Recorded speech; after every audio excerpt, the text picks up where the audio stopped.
Hello students, welcome all of you at Motion online. तो प्यारे बच्चों, कैसे हैं आप सब लोग? उम्मीद करती हूँ आप सभी लोग बहुत ही अच्छे होंगे। तो बच्चों, मैं हूँ आपकी रसायन विज्ञान की अध्यापिका क्रीना और हम हमारी रसायन का चैप्टर नंबर 5 जो कि हमारा है सरफेस केमिस्ट्री, जिसको हम कहेंगे पृष्ठ रसायन, उसको हम आज डिटेल में स्टडी करने वाले हैं। जैसा कि मैंने कहा कि पृष्ठ रसायन, पृष्ठ का मतलब हुआ सरफेस, सरफेस का मतलब हुआ सतह और रसायन का मतलब होता है केमिस्ट्री। तो हम ये देखेंगे कि हमारी सरफेस पे कौन सी केमिस्ट्री जो है वो वर्क करती है। अब इस चैप्टर को शुरू करने से पहले मैं आपको एक इंपॉर्टेंट बात बता दूं कि ये जो आपका पूरा चैप्टर है ना, ये कंप्लीटली आपका थ्योरेटिकल बेस्ड चैप्टर है। कंप्लीट आपको इसमें थ्योरी करनी है, कोई न्यूमेरिकल इसमें नहीं है, जैसा कि हमने पिछले कुछ लेक्चर्स में देखा था। जो हमारे लेक्चर में चैप्टर्स 1 to 4 थे वो कंप्लीटली आपके न्यूमेरिकल बेस्ड थे, लेकिन इस चैप्टर में आपका कोई भी न्यूमेरिकल नहीं है। कंप्लीट आइडिया इस चैप्टर में पूरा थ्योरी के ऊपर बेस्ड है और उसी थ्योरी को हमको इस चैप्टर में याद रखना है। तो पहले हम इस चैप्टर का एक बार फ्लो चार्ट देख लेते हैं कि हम इस चैप्टर में क्या क्या पढ़ने वाले हैं। अब बच्चों, सबसे पहले आप इसमें जो पृष्ठ रसायन है, इसमें जो आप पहला टॉपिक पढ़ोगे वो पढ़ोगे आप एब्जॉर्प्शन। एब्जॉर्प्शन का मतलब होता है अधिशोषण। अधिशोषण होता क्या है वो मैं आपको अभी बताऊंगी। अधिशोषण की क्रियाविधि किस प्रकार होती है, अधिशोषण के प्रकार क्या होते हैं। एक भौतिक होता है जो कि हम फिजिकल बोलेंगे, एक आपका रासायनिक होता है जिसको हम केमिकल बोलेंगे। दोनों कौन कौन से पैरामीटर्स पर आपके बेस्ड होते हैं। इंपॉर्टेंट कॉन्सेप्ट इस चैप्टर में पढ़ेंगे जो होगा आपका फ्रेंडलिच का आइसोथर्म, जिसको हम फ्रेंडलिच का समतापी कर्मक कहेंगे। इसके अलावा हम इस चैप्टर में कुछ इंपॉर्टेंट कॉन्सेप्ट पढ़ेंगे जिसमें हम ये जानेंगे कि कोलॉइड क्या होते हैं, आपका कोलॉइडल सॉल्यूशन क्या होता है, कोलॉइड और आपके विलयन, इनमें क्या बेसिक डिफरेंस होता है और कैसे आपके ये सारे अभिकर्मक सतह पर अपनी अभिक्रिया दर्शाते हैं। तो ये हुआ कंप्लीट आइडिया इस चैप्टर के माइंड मैपिंग के साथ कि हम किस सीक्वेंस में इस चैप्टर को पढ़ेंगे। अब बच्चों, क्योंकि चैप्टर का नाम है सरफेस केमिस्ट्री, सरफेस केमिस्ट्री मतलब आपका पृष्ठ पे होने वाली रसायन, तो ये पूरी जो केमिस्ट्री है इसमें हम सिर्फ सरफेस की बात करेंगे। जो यहाँ पर अधिशोषण होगा वो सिर्फ आपका सरफेस पे होगा। ठीक है, तो पृष्ठ रसायन जो कि आपकी एनसीईआरटी का चैप्टर नंबर 5 है, ठीक है, इसको हम बोलते हैं सरफेस केमिस्ट्री। क्या कहते हैं इसको हम? Surface chemistry. क्लियर? अब आज का जो हम पहला लेक्चर स्टार्ट करने वाले हैं उसमें हम अधिशोषण के बारे में जानेंगे, लेकिन उससे पहले ये जो पृष्ठ रसायन है, ये सरफेस केमिस्ट्री जो है, इसको पढ़ने की हमको जरूरत क्यों पड़ी। अब बच्चों, होता क्या है कि कोई भी आपके पास में, मैं बोलूंगी कि कोई भी पदार्थ है, उसको अगर आपको उसकी स्थूल अवस्था से अलग करके बताना है तो आप हमेशा उसको बताने के लिए हाइफन या स्लैश का प्रयोग करते हो। फॉर एग्जाम्पल, अगर मैंने बोला आपको कि कोई दो चीजें हैं, उनकी अवस्था एक की ठोस है एक की गैस है, ठीक है, तो दो अवस्थाएं किस तरीके से हैं, कोई ठोस है और कोई गैस है। ठोस का मतलब होता है सॉलिड और गैस का मतलब हमारा गैस होता है। तो हमेशा इन दोनों अवस्थाओं को अगर मुझे अंतर स्पष्ट करके बताना है तो इन दोनों के अंतर को स्पष्ट करने के लिए मुझे क्या करना पड़ता है, या तो बीच में मुझे हाइफन लगाना पड़ता है या फिर मुझे बीच में स्लैश लगाना पड़ता है। तो ठोस और गैस को अगर आपको लिखना है तो पहला आपने क्या किया, उनको डिफरेंशिएट कैसे किया, आपने हाइफन लगा के उनको डिफरेंशिएट किया। और दूसरा, अगर मुझे ठोस अवस्था और गैस अवस्था को अलग अलग बताना है तो इन दोनों को अलग अलग बताने के लिए मुझे क्या प्रयोग करना पड़ेगा, मुझे हाइफन का प्रयोग करना पड़ेगा। तो अगर मुझे ठोस और गैस को अलग करके बताना है तो मुझे यहाँ तो हाइफन लगाना पड़ेगा बच्चों, या फिर मुझे यहाँ पर क्या लगाना पड़ेगा, मुझे यहाँ पर स्लैश लगाना पड़ेगा। ओके, अब इन दोनों की अवस्थाओं को उसकी हम बोलेंगे स्थूल अवस्थाओं से भिन्न बताने के लिए हम पृष्ठ रसायन पढ़ते हैं। और ये सरफेस केमिस्ट्री जो है ये दोनों को डिफरेंशिएट करती है। गैसों के लिए गैस को गैस से अलग नहीं किया जा सकता, क्योंकि आपको पता है कि जब गैस को हम गैस से डिफरेंशिएट करेंगे तो हम नहीं कर सकते, क्योंकि हमेशा जो गैस है वो गैस में मिक्स हो जाती है, हमेशा गैस मिश्रण देती है, हमेशा मिश्रित रूप में होती है, मिसिबल होती है। क्लियर? तो शुरू करते हैं हमारा आज का अध्याय। लेक्चर नंबर 1 के साथ, जिसका नाम है अधिशोषण एवं अधिशोषण की क्रियाविधि। अधिशोषण एवं उसकी क्रियाविधि। अब इंग्लिश में अगर आपने सुना हो और नहीं सुना हो तो मैं बता देती हूं, इस अधिशोषण को हम कहते हैं एड्सॉर्प्शन। ठीक है, और इसी से मिलती जुलती टर्म आपने साइंस में एक और सुनी होगी। इस डी को रिप्लेस कर देती हूं मैं बी से और नाम हो जाता है एब्जॉर्प्शन। ठीक है, मैंने क्या किया, मैंने डी को रिप्लेस कर दिया बी से, तो ये एड्सॉर्प्शन बन गया एब्जॉर्प्शन। अब है तो सिर्फ एक डी और बी का फर्क, लेकिन इन दोनों टर्म्स में, इन दोनों प्रोसेसेस में बहुत फर्क है। ये जो मैंने एड्सॉर्प्शन लिखा है प्यारे बच्चों, ये होता है आपका अधिशोषण। इसको हम बोलते हैं अधिशोषण और एब्जॉर्प्शन को हम बोलते हैं अवशोषण। क्या बोलते हैं, इसको हम बोलते हैं अवशोषण। तो अधिशोषण और हमारा जो टर्म है अवशोषण, इन दोनों में क्या फर्क है। अब बच्चों आप देखोगे कि जैसे भी कोई ठोस अवस्था है, ठीक है, कोई भी आपके पास में सॉलिड है। अब जब भी आपका सॉलिड में इसके साथ में संपर्क आने वाले जो भी आप कोई भी अणु देखोगे, तो ये ठोस अवस्था क्या करती है, इसको इसकी ओर आकर्षित करती है। अब ये जो अपना आकर्षण करती है ना, ये हमेशा सिर्फ सतह पे करती है, तभी हम इसको क्या पढ़ते हैं, इसको हम पृष्ठ रसायन में पढ़ते हैं। ये डिटेल में जो एब्जॉर्प्शन है उसकी बात नहीं करती। कोई भी आप बोलोगे, कोई भी एटम्स हो गए, कोई भी मॉलिक्यूल्स हो गए, जब वो किसी सॉलिड की सरफेस पे एक्ट करते हैं तो वो हमेशा सतह पर एक्ट करते हैं, पृष्ठ पर एक्ट करते हैं, पृष्ठ की ओर आकर्षित होते हैं। कभी भी वो आप देखो कि किसी भी सतह के अंदर आप देखोगे उसके अंदर प्रविष्ट होने की वो भूमिका नहीं निभाते हैं। तो इनके बीच में इसी आकर्षण को हम क्या कहते हैं, हम इसको अधिशोषण कहते हैं। और जिस सब्सटेंस की हम बात करते हैं अधिशोषण में, ठीक है, तो अधिशोषण में आपके पास में दो टर्म्स होंगी, एक होगा एड्सॉर्बेट और एक होगा एड्सॉर्प्शन मीडियम। तो जिस माध्यम में वो काम करेंगे वो आपके अधिशोष्य कहलाएंगे। और जिस एक्ट आप देखोगे, जो स्पीशीज आपकी सरफेस पर एक्ट करेंगी वो अधिशोष्य होती हैं, और जिस पर वो एक्ट करेगी उसको हम अधिशोषक कहेंगे। तो यहाँ पर हम दो टर्म्स के बारे में और जानेंगे कि एक अधिशोष्य क्या होता है और एक अधिशोषक क्या होता है। इन दो टर्म्स के बारे में भी हम आज के लेक्चर में पढ़ेंगे। ठीक है, तो हमारा पहला लेक्चर है अधिशोषण और उसकी क्रियाविधि। अब मैंने क्या बताया आपको कि जब भी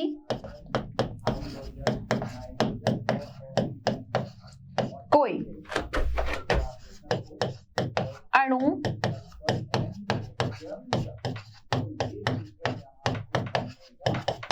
किसी ठोस की सतह पर संचित होता है, संचित मतलब इकट्ठा होता है, तो वह सतह की ओर आकर्षित होता है। क्या होता है, वो सतह की ओर आकर्षित होता है। वो अंदर तक जाके रिएक्शन नहीं करता, वो अपनी रिएक्शन सिर्फ कहां तक बताता है, वो सिर्फ अपनी रिएक्शन सरफेस पे बताता है, तभी हम इसको बोलते हैं पृष्ठ रसायन। ठीक है, उसकी जो स्थूल अवस्थाएं हैं उनसे डिफरेंशिएट करने के लिए हमने बोला हम स्लैश और हाइफन लगाते हैं। तो ये जो मॉलिक्यूल और एटम होंगे ये कहां पर एक्ट करेंगे, ये सिर्फ सतह पर एक्ट करेंगे, सिर्फ उसके पृष्ठ पर एक्ट करेंगे, डीप इनसाइड जाकर वो अपनी एब्जॉर्प्शन वाली कैपेबिलिटी नहीं दिखाएंगे। अगर वो सरफेस पे एक्ट करते हैं तो हम उनको अधिशोषण कहते हैं, जिसको हमने एड्सॉर्प्शन बोला। लेकिन अगर वो मॉलिक्यूल और एटम सरफेस के अंदर तक जाके एक्ट करते हैं तो उसको हम एब्जॉर्प्शन कहते हैं, और एब्जॉर्प्शन का मतलब होता है आपका अपशोषण। ठीक है, तो अधिशोषण की परिभाषा को हम और डिटेल में देखते हैं। अणुक स्पीशीज का किसी ठोस या द्रव की स्थूल की अपेक्षा पृष्ठ पर संचित होना क्या कहलाता है, अधिशोषण कहलाता है। कोई भी अणुक स्पीशीज का किसी ठोस या द्रव, अणुक स्पीशीज का क्या मतलब हुआ आपकी, एटॉमिक स्पीशीज। क्या मतलब हुआ, एटॉमिक स्पीशीज। ये एटॉमिक स्पीशीज करती क्या है, किसी ठोस या द्रव पर जब वो अपनी क्रिया करती हैं, अपनी क्रियाविधि करती हैं, तो वो क्या करती हैं, स्थूल की अपेक्षा उसके सिर्फ कहां पर एक्ट करती हैं, पृष्ठ पर संचित होती है। पृष्ठ का मतलब सिर्फ सरफेस पे जाके इकट्ठी हो जाती हैं और इसी को हम क्या कहते हैं, इसी को हम अधिशोषण कहते हैं। इसी को हम अधिशोषण कहते हैं। और अधिशोषण का मतलब क्या होता है बच्चों, अधिशोषण का मतलब होता है एड्सॉर्प्शन। क्लियर? इसका मतलब कि जो भी आपकी स्पीशीज होंगी, एटॉमिक स्पीशीज, वो क्या करेंगी, सिर्फ आपकी सतह पर एक्ट करेंगी, सिर्फ पृष्ठ वाले भाग पर एक्ट करेंगी, अंदर स्थूल अवस्थाओं में कोई उनका प्रवेश नहीं होगा, तो हम इसको बोलेंगे कि ये हुआ अधिशोषण। अब जो एटॉमिक स्पीशीज, जो भी आपके एटॉमिक स्पीशीज हैं, वो अगर जो भी अणु हैं जो संचित होते हैं, उनको आप क्या बोलते हो, उनको आप बोलते हो अधिशोष्य। और उसकी जो जिस सतह पर जाकर वो एक्ट करते हैं उसको आप बोलते हो अधिशोषक, जैसा कि मैंने आपको अभी बताया। तो यहां पर मैंने आपको दो टर्म बताई, अधिशोष्य और अधिशोषक, जिसको हम बोलते हैं एड्सॉर्बेंट और एड्सॉर्बेंट मीडियम। तो एक टर्म हुई अधिशोष्य, दूसरी हुई आपकी अधिशोषक। तो मैं यहाँ पर दो टर्म्स की बात कर रही थी कि एक थी हमारी अधिशोष्य और एक थी अधिशोषक। अधिशोष्य और एक हुई आपकी अधिशोषक। अब अधिशोष्य और अधिशोषक जो होता है, ये हमारा क्या होता है, तो अधिशोष्य का क्या मतलब है, अधिशोष्य का मतलब है कि वो एटॉमिक स्पीशीज या फिर वो अणु जो आपके क्या हुए, सरफेस पे जाके, सतह पर जाकर संचित हो गए मतलब इकट्ठे हो गए। तो हम बोलेंगे कि अधिशोष्य का मतलब हुआ वो स्पीशीज जो संचित हुई। ठीक है, जो स्पीशीज संचित हो गई उनको हमने क्या बोला, अधिशोष्य बोला। अधिशोष्य का मतलब होता है आपके एड्सॉर्बेंट। ठीक है, और जहां पर वो जाके जिसके साथ संचित हुई उसको हम बोलेंगे, जिस सतह पर जाकर वो हुई उसको हम बोलेंगे एड्सॉर्बेंट मीडियम। ठीक है, तो अधिशोषक का मतलब होता है जहां वह पृष्ठ पर संचित हुई। तो जो संचित हुआ वो तो अधिशोष्य, और जहां पर जाकर हुआ वो हो गया आपका अधिशोषक। जहां पर पृष्ठ पर संचित हुई वो कहलाएगा आपका अधिशोषक। क्लियर इतना? तो यहां तक हमने देखा कि एड्सॉर्प्शन अधिशोषण का मतलब क्या होता है। अधिशोषण में दो चीजें बहुत इंपॉर्टेंट होती है, एक अधिशोष्य और एक अधिशोषक। क्लियर इतना बच्चों? चलिए आगे जानेंगे हम क्रिया विधि के बारे में कि क्रिया विधियों में अधिशोषण अपना कैसे काम करता है, मतलब अगर हमने कोई अधिशोषण की प्रक्रिया करवाई तो वो कैसे काम करेगी।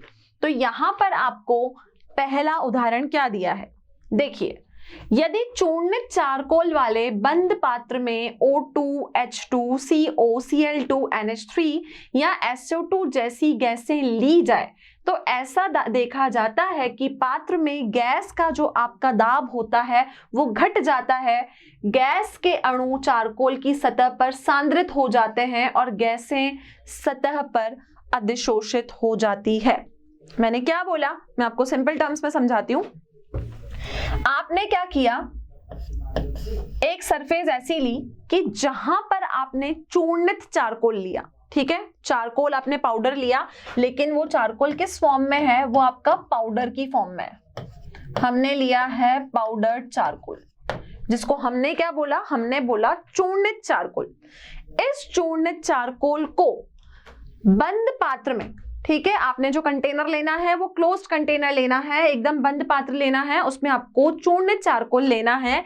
अब कौन सी गैसें ली जाए, ठीक है, हम यहाँ पर गैसेस का अधिशोषण करा रहे हैं। हम ये देख रहे हैं कि ये गैसेस जो हैं ये आपकी उस पृष्ठ पर अधिशोषित होती है या नहीं होती है। तो हमने कौन सी गैसेस ली है, हमने बात की है ऑक्सीजन की, हमने बात की है हाइड्रोजन की, हमने बात की है कार्बन मोनोऑक्साइड की, और हमने बात की है क्लोरीन की, और NH3 होता है आपका, कौन सी गैस होती है, अमोनिया गैस होती है। ठीक है, और SO2 हो गया आपका बच्चों सल्फर डाइऑक्साइड।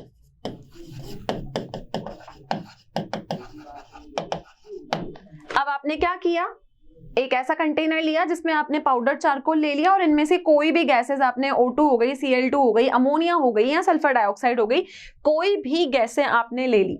तो अब यहां पर क्या देखा जाता है कि जिस पात्र में आपने ये ली है वहां पर गैस का जो दबाव है, गैस का जो प्रेशर है, वो जैसे ही गैस आपने उसके अंदर डाली उस गैस का प्रेशर कम हो गया। अब वो प्रेशर कम क्यों हुआ?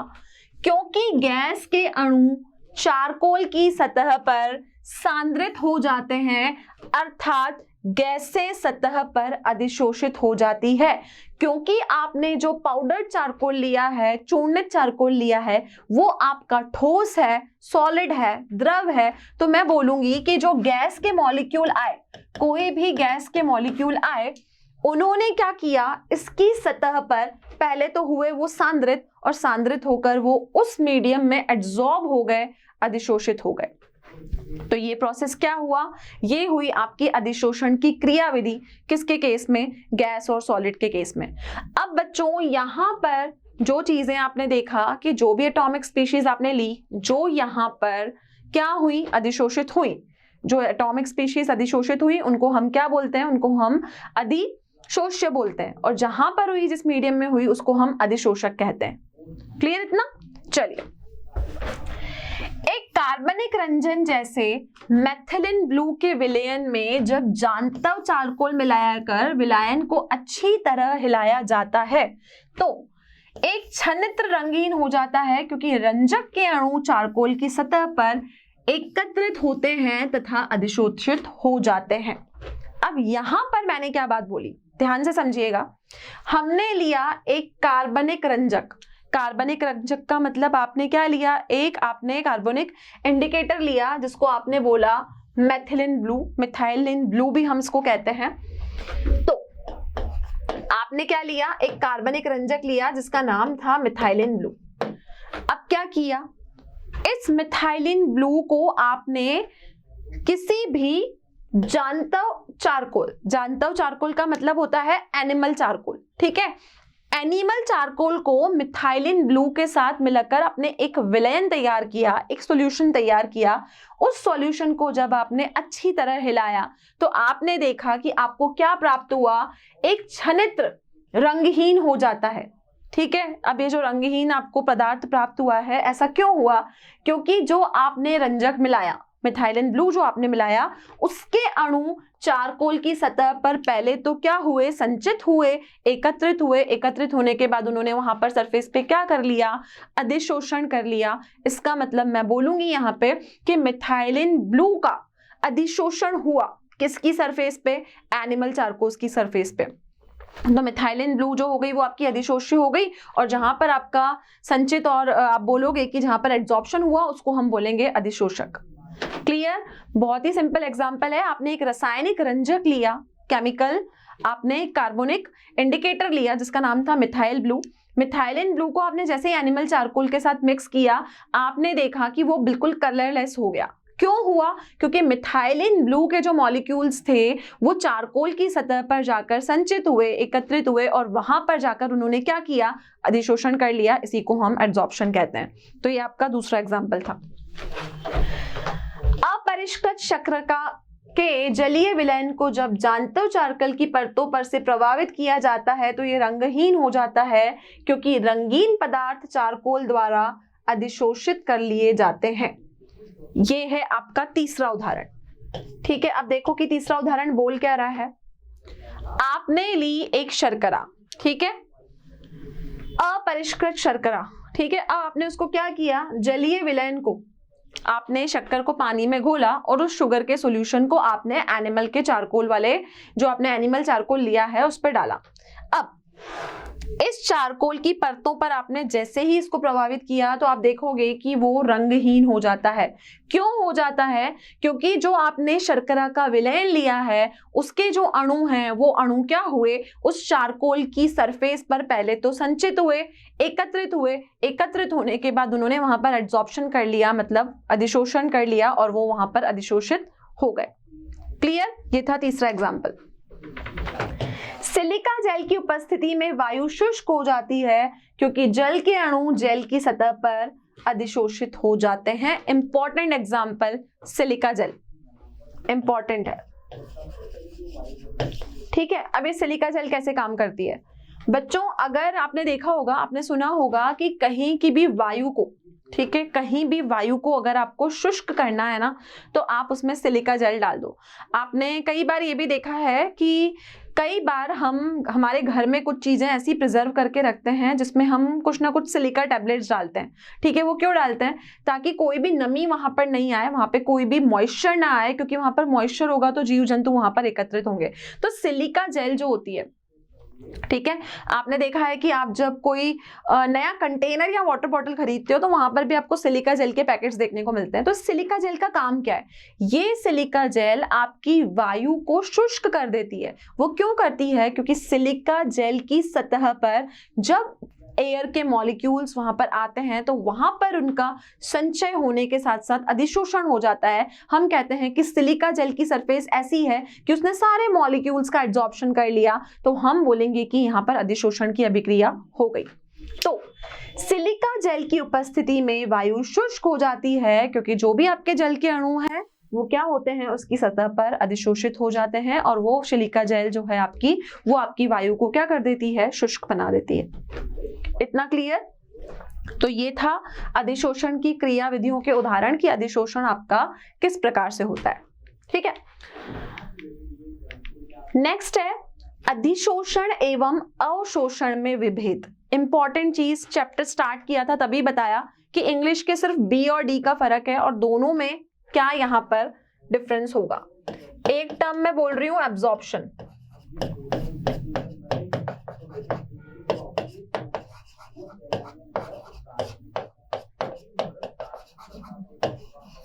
और एक में बोल रही हूं एब्जॉर्प्शन, ठीक है। इस चैप्टर में एब्जॉर्प्शन कुछ हमें नहीं पढ़ना है, हम जो पूरा मुद्दा जो पढ़ेंगे ना वो एब्जॉर्प्शन पे ही पढ़ेंगे। मतलब हमें मतलब है सिर्फ अधिशोषण से, ठीक है। तो एब्जॉर्प्शन का क्या मतलब हुआ बच्चों? अधिशोषण। और इस एब्जॉर्प्शन का क्या मतलब हुआ? इसका मतलब हुआ अवशोषण।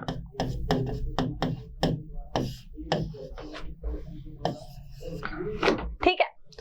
अब यहां पर इन दोनों टर्म्स को डिफरेंशिएट करने के लिए, डिफरेंस समझने के लिए ही हमें दोनों टर्म्स दी हुई है, लेकिन हमें इस चैप्टर में सिर्फ मतलब किससे है? अधिशोषण से।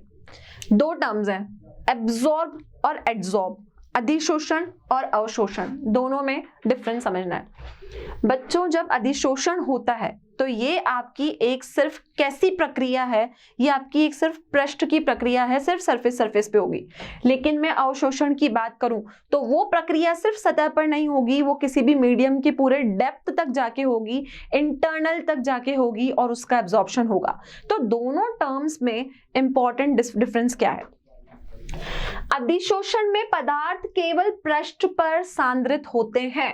इंपॉर्टेंट बात, जो भी आपके एटॉमिक स्पीशीज हैं वो केवल कहां पर संचित हो रही हैं, कहां इकट्ठी हो रही हैं? सिर्फ सरफेस पे। उनको डीप अंदर जाने से कोई मतलब नहीं है। तो सबसे इंपॉर्टेंट डिफरेंस जो आप अधिशोषण में देखोगे अवशोषण की तुलना में,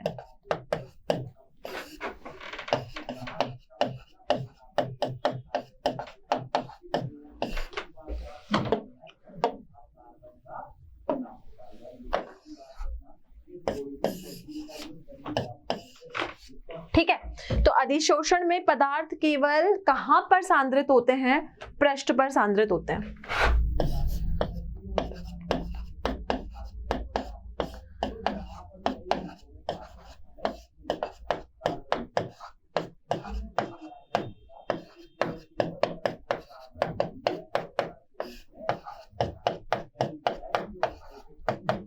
कहां पर सांद्रित होते हुए नजर आएंगे? हमें सिर्फ पदार्थ कहां मिलेंगे? सिर्फ पृष्ठ पे मिलेंगे, सिर्फ सरफेस पे मिलेंगे। लेकिन जब मैं अवशोषण की बात करूं तो ये आप देखोगे कि जो भी आपके पदार्थ है ना वो पूरे आपके स्थूल में, संपूर्ण स्थूल में समानता से वितरित हो जाते हैं। तो हम अवशोषण में क्या करेंगे?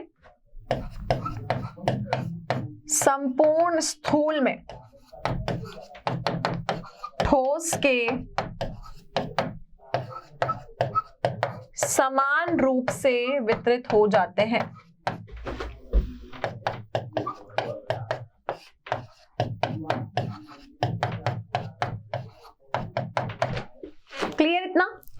मैंने बोला कि जब एड्सॉर्प्शन हुआ, अधिशोषण हुआ, तो पदार्थ केवल कहां पर आपके एकत्रित हुए, संचित हुए?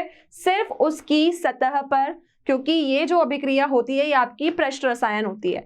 लेकिन मैं एब्जॉर्प्शन की बात करूं, जिसका मतलब अवशोषण होता है, तो जब भी कोई एटॉमिक स्पीशीज या फिर कोई भी पार्टिकल्स होंगे, कोई भी एटम होंगे, कोई भी मॉलिक्यूल होंगे, वो उसके पूरे ठोस के स्थूल अवस्था में समान रूप से क्या होते हैं? वितरित हो जाते हैं। अब अधिशोषक की सतह से स्थूल प्रवेश नहीं करता। फॉर एग्जाम्पल, मैंने बोला कि आपको लेना है एनिमल चारकोल, एनिमल चारकोल पे आपने डाला मिथाइलिन ब्लू, तो मिथाइलिन ब्लू आपका क्या हुआ? मिथाइलिन ब्लू हुआ आपका अधिशोष्य, ठीक है। एनिमल चारकोल क्या हुआ? अधिशोषक। जब ये अधिशोष्य अधिशोषक पर जाएगा तो आप देखोगे कि एनिमल चारकोल की जो सतह है वो उसको अंदर तक प्रवेश नहीं करने देगी, क्योंकि हम पढ़ रहे हैं एड्सॉर्प्शन, हम पढ़ रहे हैं अधिशोषण। तो ये पूरी अभिक्रिया कहाँ होगी बच्चों? ये पूरी अभिक्रिया सिर्फ आपके पृष्ठ पर होगी, सिर्फ सतह पर होगी, सिर्फ सरफेस पे होगी। यहाँ पर स्थूल रूप से आप देखोगे कि स्थूल रूप से संपूर्ण स्थूल में, पूरे स्ट्रक्चर में कुछ भी वितरित नहीं होगा, और उसको वितरित होने के लिए रोक कौन रहा है? ये जो अधिशोषक है ना, ये आपका रोक रहा है, ठीक है। तो मैंने आपको 2 बार यहाँ पर इंपॉर्टेंट टर्म बताई, तो इसको एक बार बिल्कुल ध्यान में रखिए कि अधिशोषक और अधिशोष्य का काम क्या है। अधिशोषक और अधिशोष्य,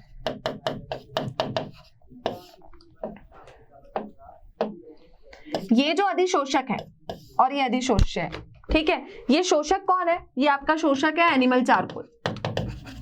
अभी मैंने उदाहरण लिया था जानता चारकोल का। ये एनिमल चारकोल क्या करता है? इसको स्थूल में प्रवेश नहीं करने देता, ठीक है। लेकिन अवशोषण में पदार्थ क्या करता है? ठोस के संपूर्ण स्थूल में पूरी समांतरित रूप से क्या होता है? वितरित हो जाता है। और अधिशोष्य का क्या काम है? जैसे इस एनिमल चारकोल पे आपने मिथाइलिन ब्लू डाला, जो कि एक आपका कार्बनिक रंजक है, ठीक है। तो जब आप इसके ऊपर इसको डालते हो तो ये क्या करता है? सिर्फ इसको एक्शन करने देता है सरफेस पर, सतह पर, पूरी तरीके से अंदर प्रवेश नहीं करने देता। तभी हम इसको कहते हैं कि ये हुआ आपका अधिशोषण और एब्जॉर्प्शन हुआ आपका अवशोषण। तो दोनों टर्म्स में हमें कंफ्यूज नहीं होना है, दोनों टर्म्स बिल्कुल ही डिफरेंट टर्म्स हैं। अधिशोषण एक अलग प्रक्रिया है और अवशोषण एक अलग प्रक्रिया है, और इस चैप्टर में हमें जो मुद्दा डिस्कस करना है वो सिर्फ अधिशोषण ही है। क्लियर इतना? चलिए, ये हुआ आपका अधिशोषण और अवशोषण में फर्क। अब एक उदाहरण के रूप में आपको दोनों में फर्क बताया गया है कि उदाहरण के रूप में आप कैसे समझोगे। अब उदाहरण के लिए, जब एक चौक को स्याही में डुबोया जाता है तो चौक की सतह रंजक अणुओं के अधिशोषण के कारण स्याही का रंग धारण कर लेती है।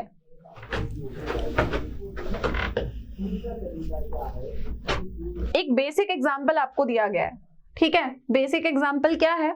आपने ली चौक, ठीक है, कोई भी आप चौक ले सकते हो। इस चौक को डिप करो स्याही में, ब्लू कलर की इंक ले लो और चौक को डिप करो। क्या ऑब्जर्व करते हो? ये एक्सपेरिमेंट करने के बाद, ये क्रियाविधि करने के बाद आप बच्चों ने ऑब्जर्व किया कि जो चौक की सतह है, चौक की जो सरफेस है, वो रंजक के अणुओं को अधिशोषण करने के कारण स्याही का रंग धारण कर लेती है। चौक को अगर ब्लू कलर की इंक में डालोगे तो उस चौक के ऊपर ब्लू कलर आ गया, क्योंकि क्या हुआ? चौक की जो सतह थी वहां पर उसने अधिशोषण किया, और अधिशोषण करके क्या करा? उस स्याही के जो मॉलिक्यूल्स थे उनको एब्जॉर्ब कर लिया, उनका अधिशोषण कर लिया। अब स्याही का विलयक अवशोषण के कारण चौक के अंदर तक चला जाता है। चौक को तोड़ने पर यह अंदर से सफेद निकलती है। जल वाष्प का उदाहरण लेकर अधिशोषण और अवशोषण में आप एक और विभेद कर सकते हैं। अब आपने जब ब्लू कलर की इंक में चौक को डिप किया तो वो जो सिर्फ सरफेस थी ना, वही ऊपर से ब्लू हुई। अब आप आगे चौक को तोड़ के देखो, आप ये देखोगे क्या चौक अंदर से ब्लू कलर की निकलेगी क्या? बिल्कुल नहीं निकलेगी, क्योंकि जब आपने चौक को किसी ब्लू इंक में, ब्लू कलर की स्याही में डुबोया, ठीक है, ब्लू इंक में डुबोया, ये हो गई आपकी चौक, ये हो गई आपकी स्याही। तो जब आपने इस चौक को स्याही के साथ रिएक्शन करवाई तो ये जो चौक था ये क्या था? ये था अधिशोष्य, और वो क्या है, अधिशोषक। ठीक है, जब ये इसके ऊपर एक्ट किया तो ये एक्ट किस पे किया, सिर्फ सरफेस पे किया, पूरी स्थूल अवस्था में आंतरिक रूप से ये वितरित नहीं हुआ, सिर्फ सरफेस पे एक्ट किया। सरफेस पे एक्ट किया तभी हम बोल रहे हैं कि एड्सॉर्प्शन हुआ, क्योंकि अंदर तक एक्ट करता तो आपकी जो चोक आप तोड़ के देखते वो भी ब्लू कलर की निकलती, पर ऐसा नहीं हुआ क्योंकि ये जो प्रोसेस है ये आपकी कहां पर हुई, सिर्फ सरफेस पे हुई।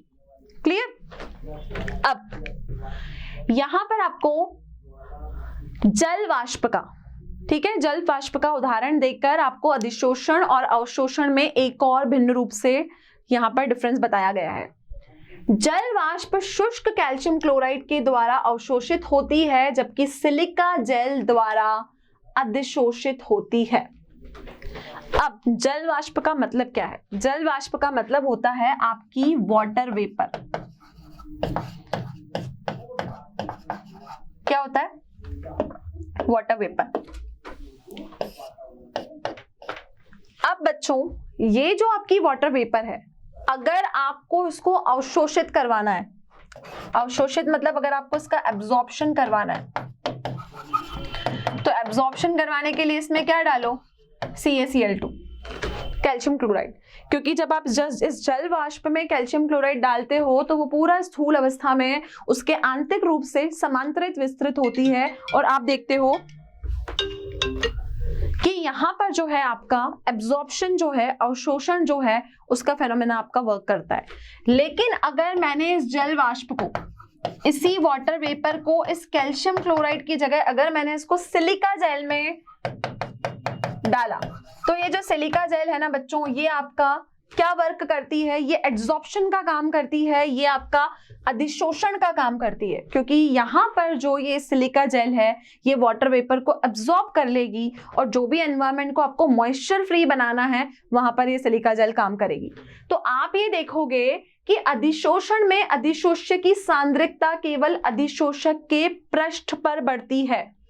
यहां पर वाटर वेपर हो गई अधिशोष्य, सिलिका जेल हो गई अधिशोषक। तो जब अधिशोष्य की मात्रा अधिशोषक की सिर्फ सतह पर बढ़ती है, उसकी सांद्रता सिर्फ कहां बढ़ती है, सतह पर बढ़ती है, तो आप ये बोलोगे अधिशोषण हुआ। और साथ में अगर पूरे स्थूल में एक समान रहती है तो आप बोलोगे वहां पर अवशोषण हुआ। दोनों प्रक्रमों को समझने के लिए शोषण शब्द का प्रयोग किया जाता है। आप देखोगे कि दोनों की जब मैं डेफिनेशन लिख रही हूं तो है तो दोनों में एक ही वर्ड शोषण, लेकिन एक के आगे लगा हुआ है अधि, एक का लगा हुआ है अव।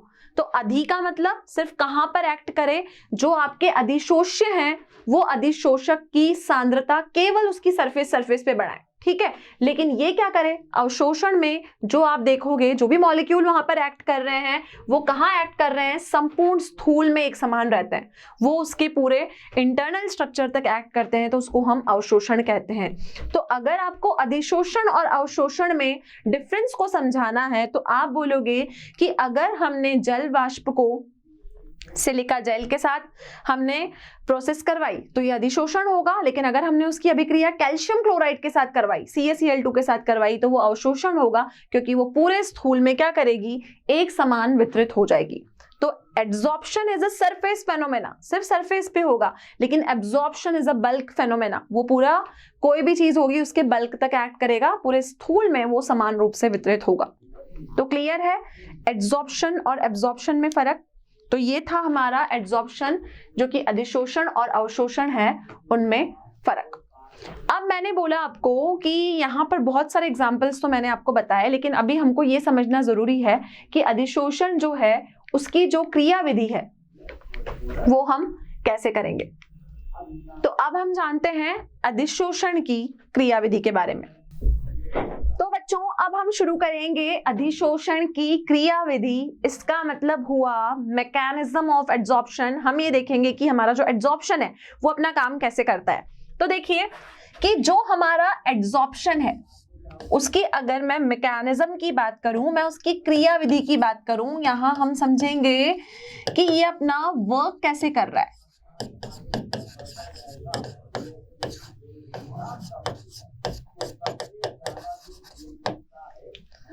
तो बच्चों पहला पॉइंट जो हम मैकेनिज्म में देखेंगे कि जो हमारा एड्सॉर्प्शन है वो काम कैसे करता है, आप हमेशा ये देखोगे कि जब अधिशोषण की प्रक्रिया होती है तो आप हमेशा देखोगे कि जो पृष्ठ के ऊपर बल होते हैं या पृष्ठ के ऊपर आप देखोगे जितने भी फोर्स लगते हैं वो आपके जो हम बोलेंगे स्थूल अवस्था, मतलब स्थूल के अंदर के जो फोर्स होते हैं उनके जैसे नहीं होते। मतलब पृष्ठ पे जो एक्टिविटी हो रही है, सरफेस पे जो एक्टिविटी हो रही है, वैसी एक्टिविटी आपको उस स्थूल के अंदर इंटरनल प्रोसेस में दिखाई नहीं देगी। तो सबसे पहला पॉइंट हम क्या लिखेंगे कि जब अधिशोषण होता है, अधिशोषण मतलब एब्जॉर्प्शन,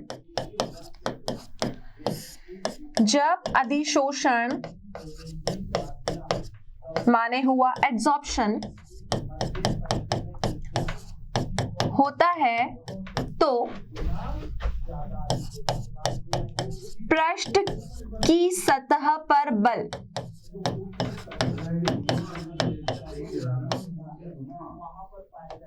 समांतर नहीं होते,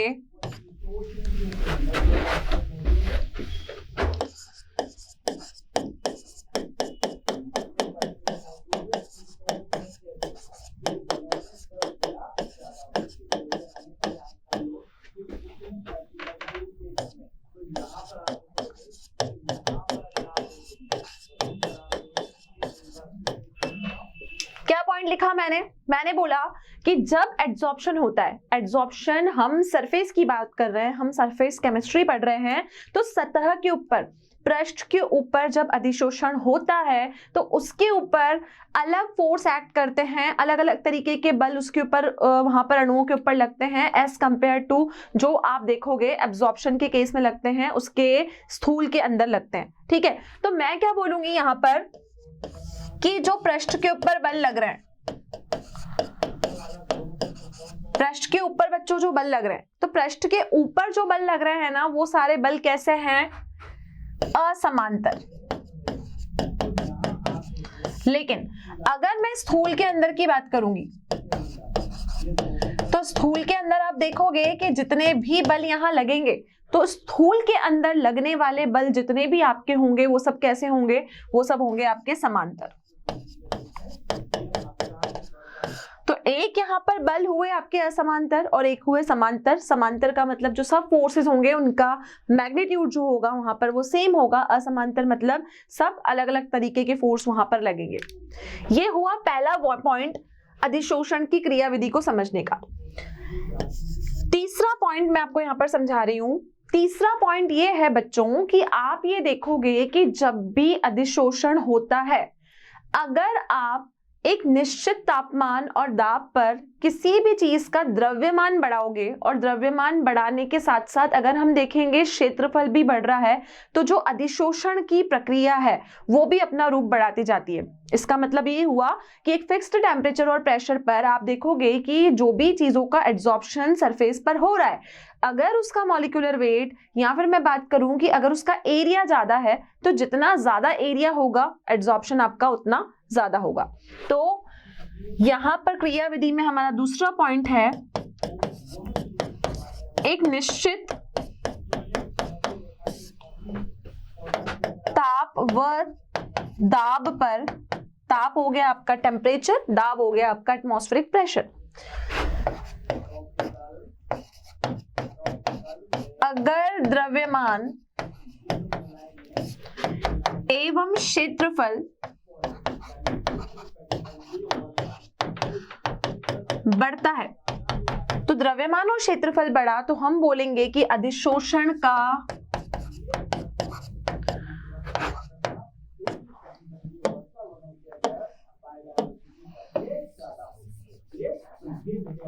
अधिशोषण भी क्या होगा, अधिशोषण भी बढ़ता जाएगा।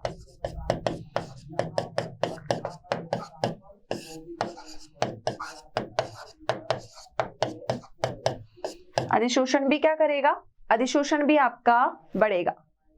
क्लियर इतना? तो अगर एक फिक्स टेम्परेचर और प्रेशर पर अगर आपने मॉलिक्यूलर वेट को बढ़ाया या फिर आपने एरिया को बढ़ाया तो अधिशोषण की प्रक्रिया जो है वो भी उसी रफ्तार से होगी। अब अधिशोषण की क्रियाविधि में जो हमारा अगला पॉइंट है वो है ऊर्जा के बारे में।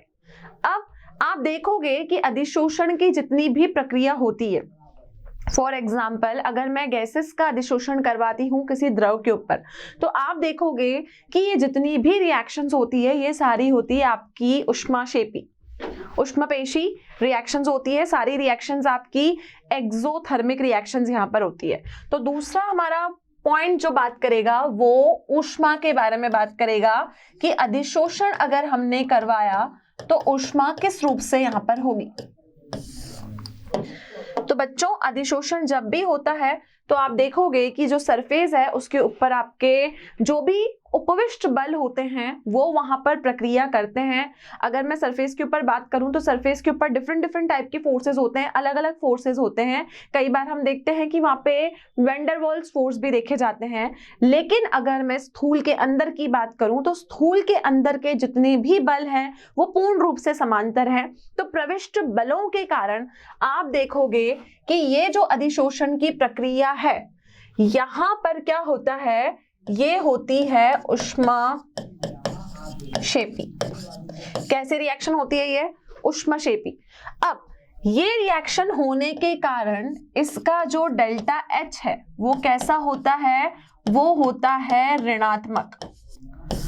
अगर डेल्टा H ऋणात्मक हुआ तो डेल्टा S जिसको हम कहते हैं एंट्रोपी या एंथैल्पी, ये चीजें आप 11th क्लास में पढ़ते हुए आए हो, ठीक है। एंट्रोपी और एंथैल्पी वो भी क्या होती है? ऋणात्मक हो जाती है। क्या हो जाती है? एंथैल्पी और एंट्रोपी भी आपकी ऋणात्मक हो जाती है। अब आपने जब 11th क्लास में एंट्रोपी और एंथैल्पी वाला टॉपिक पढ़ा होगा तो वहां पर आपके पास में एक समीकरण आया था, एक इक्वेशन आई थी। क्या आई थी? एक इक्वेशन आई थी। क्या थी वो इक्वेशन? देखिए,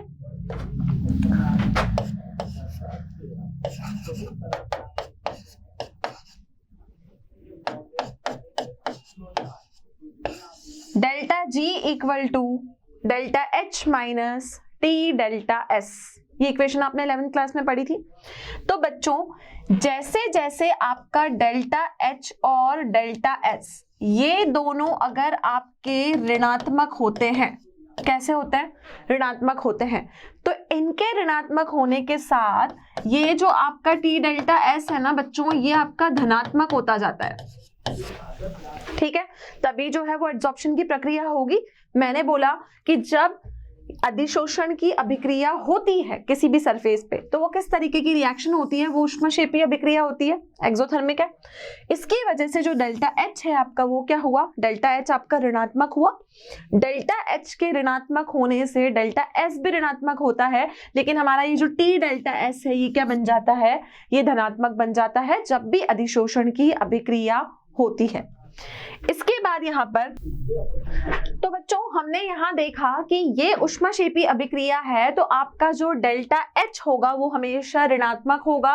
और इस अभिक्रिया को करवाने में हम देखेंगे कि जो हमारी डेल्टा S है वो ऋणात्मक होती जाती है।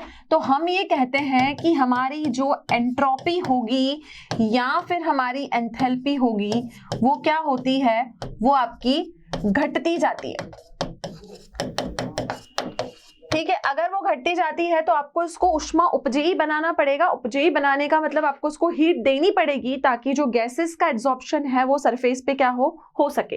अब यहाँ पर एक कंडीशन ऐसी आती है कि अधिशोषण की अभिक्रिया आपकी तभी होगी जब डेल्टा H भी ऋणात्मक होगा और डेल्टा S भी ऋणात्मक होगा। लेकिन एक कंडीशन ऐसी आती है कि जब आप देखोगे कि ये जो डेल्टा H है आपका, मैंने क्या लिखी equation? Delta G equal to delta H minus T delta S, ठीक है। इसको हम बोलते हैं गिब्स एनर्जी। ये आपने 11th क्लास में पढ़ा हुआ है, इसको हम बोलते हैं गिब्स एनर्जी,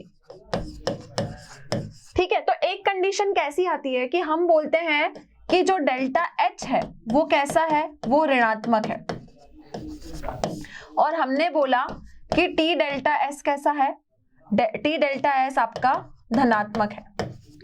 तो एक कंडीशन ऐसी आती है कि जब ये डेल्टा H और कम ऋणात्मक होता जाता है, टी डेल्टा S भी और कम ऋणात्मक होता जाता है, एक कंडीशन पर आकर इन दोनों की वैल्यू बराबर हो जाती है।